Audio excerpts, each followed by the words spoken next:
first started, the demand for growth, I think, was pretty quick. Obviously, finding technicians and getting things ready to grow with it. But yeah, the demand was pretty good. It's quite a unique thing that we do, really.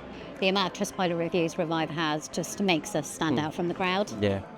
There's definitely enough work out there. From what I can see, and in the 12 months I've been going, the market potential is massive.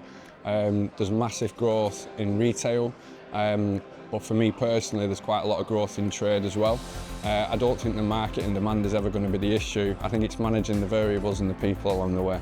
We grew pretty quickly, so started with 2 vans, went to 4 within a year. Was that worry, but not anymore, to be honest with you. I think there's loads of work out there to go at. So there's quite a big demand. It's just the problem is trying to meet that demand, which is a good problem to have.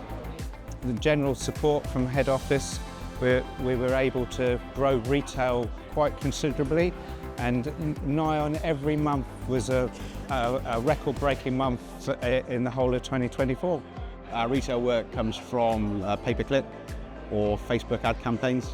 We're starting to get a few referrals because we've been going for long enough to get recommendations, that kind of thing. As far as head office goes, I think we've got support from the growth team and the new franchisee team to kind of push that forward and give us assistance where we need it. By 2028, we should be at around 3.5 million. That's the aim, actually, to go through 3.5 million. There's some real big figures in there, but they're certainly doable.